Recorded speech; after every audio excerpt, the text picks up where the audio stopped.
迎收看今天的汉天新闻，我是赵子彤。首先来看美国国内消息。当地时间9月4日晚间，飓风多利安已经重新升级为3级飓风，最高风速达到185公里每小时。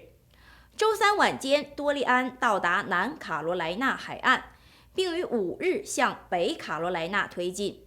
美国国家飓风中心警告称，预计在接下来的几天内，美国东南部和大西洋中部沿海地区将出现严重的沿海洪灾和威胁生命安全的风暴。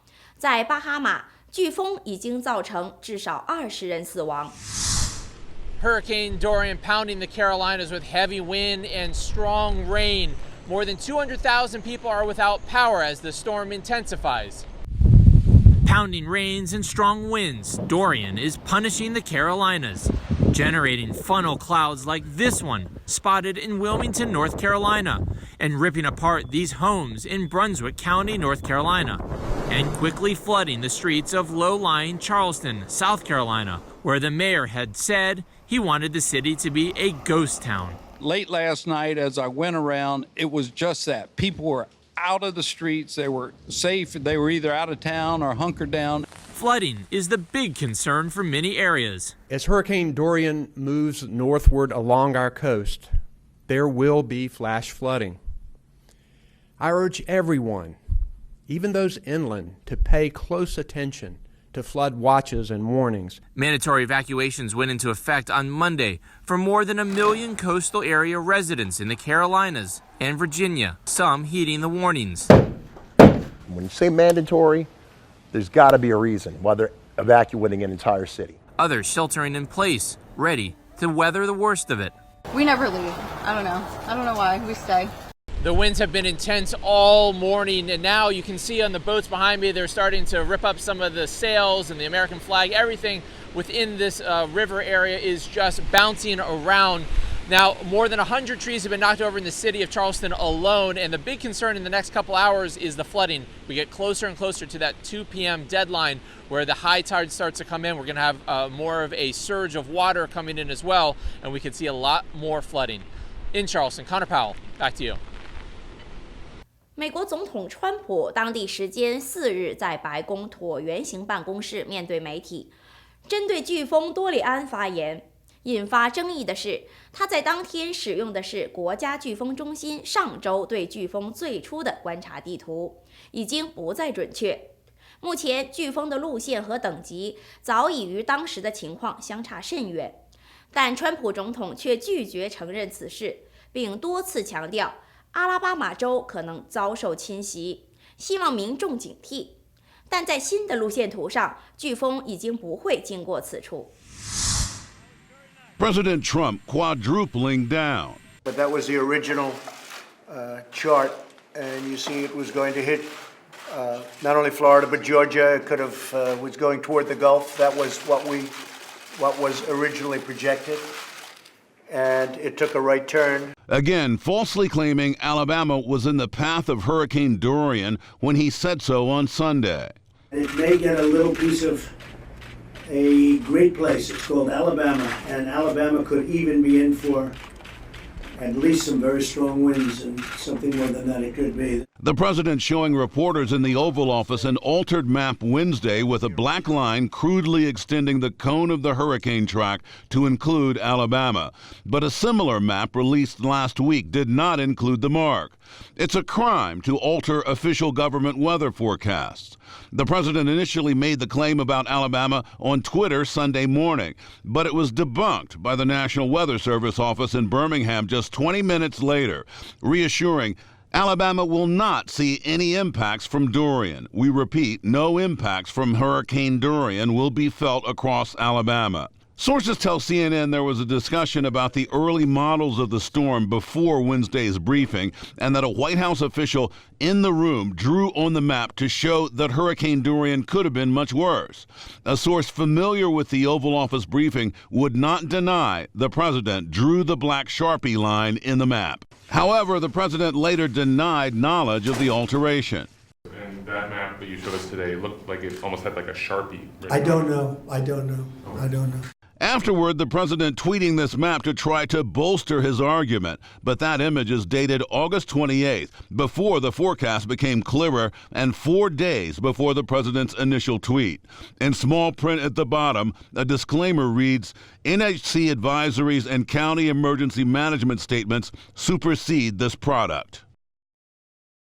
当地时间9月4日，美国10名目前民调领先的民主党总统竞选人在 CNN 举办的连续10场市政厅论坛中，就气候危机各抒己见。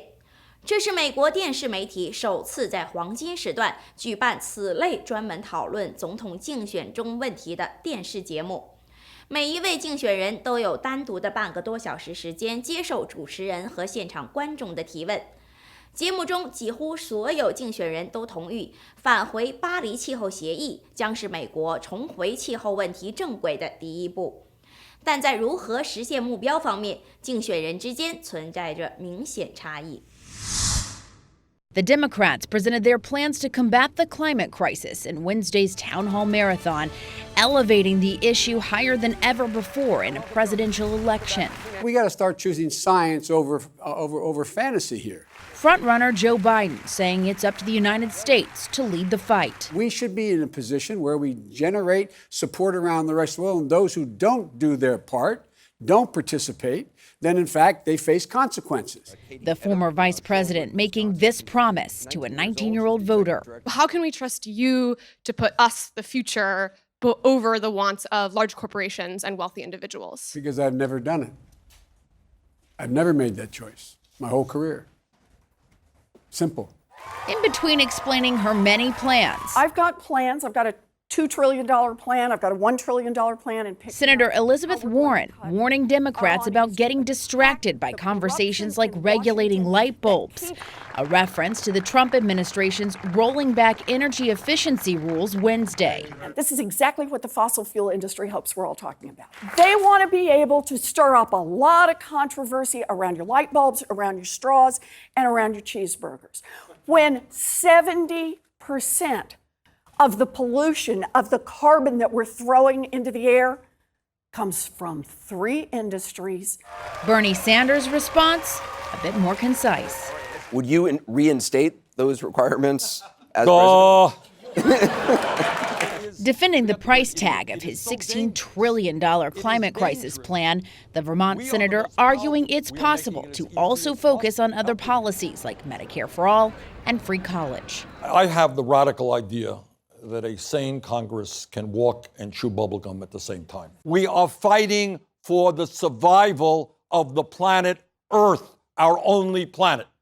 How is this not a major priority? It must be a major priority. Although Jay Inslee dropped out of the presidential race, the Washington governor's ideas were still present from the mouths of his former rivals. I also want to give a shout out to Governor Jay Inslee, who did a fantastic job of bringing this issue to the fore in this campaign. Governor Inslee, I'm stealing your line. And he said, so Donald Trump says wind turbines cause cancer. And Jay Inslee famously and very with great humor said, no, they don't cause cancer, they cause jobs. Senator Kamala Harris also saying she's willing to take a stand against Senate Republicans refusing to pass the Green New Deal. If they fail to act as President of the United States, I am prepared to get rid of the filibuster to pass a Green New Deal. Mayor Pete Buttigieg arguing battling the climate crisis will not be easy. This is the hardest thing we will have done, certainly in my lifetime as a country. This is on par with winning World War II, perhaps even more challenging than that. 虽然针对加州潜水船只爆炸的救援行动已经暂停，但当地社区还沉浸在巨大的震撼与悲伤之中。目前33名遇害者的遗体都已被找到，只有1人失踪。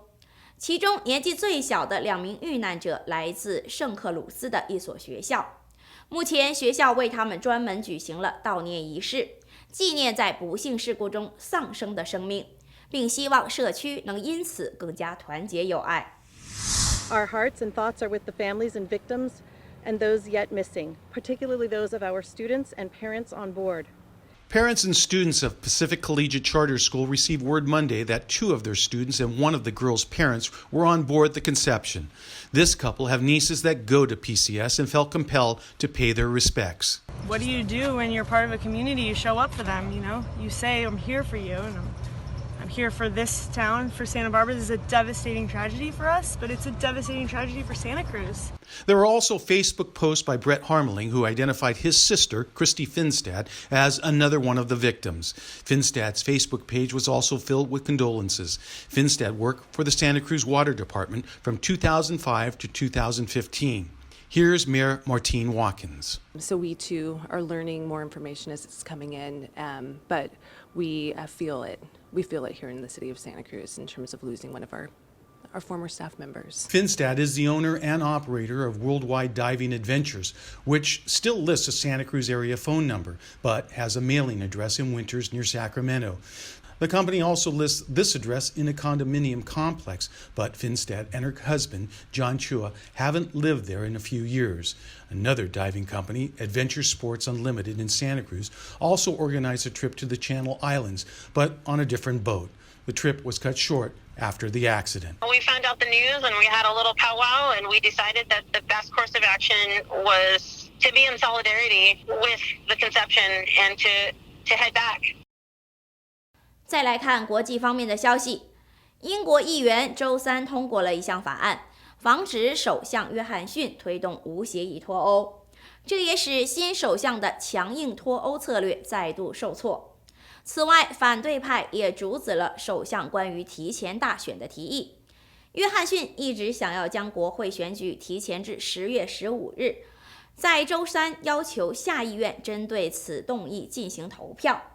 反对派的工党不支持提前大选的动议，因此拒绝参与投票，这使得该动议没有获得2/3以上的议员支持，因未达门槛宣布失败。So after the back and forth on these 4 consecutive votes that the Prime Minister has now lost, where does that leave the Prime Minister? He's calling for a general election because he says the new legislation that's on its way to passing through the House of Commons, now in the House of Lords, is going to block his negotiations with the European Union. He can no longer go to the European Union with the threat of a no-deal Brexit, so he said he's going to stop those negotiations. He's calling for this election, but he doesn't have the support for the election. So what's going to happen? What we're going to hear in the coming days is an increase of essentially what would be campaign rhetoric, and we've heard some of that now on Wednesday evening here. We've heard some of it. The Prime Minister accusing the opposition of essentially blocking democracy, that they have an opportunity now for something they've called for many times, for a general election, and they're refusing to take that path. Now the opposition say, yes, we will support a general election, but only when the legislation is passed, only when the Prime Minister has committed to removing a no-deal Brexit from the table. So it is an impasse, but in this current impasse, this campaign language, the campaign rhetoric, the bitter, divisive language, we're going to hear that ratchet up. The Prime Minister is going to try to campaign on a people versus Parliament, that he represents the people voted to leave the European Union, he supports that, and it's Parliament and the opposition that's going to oppose it. These are tough, fighting, pre-election days ahead. Nick Robertson, London. 休息一下，马上回来。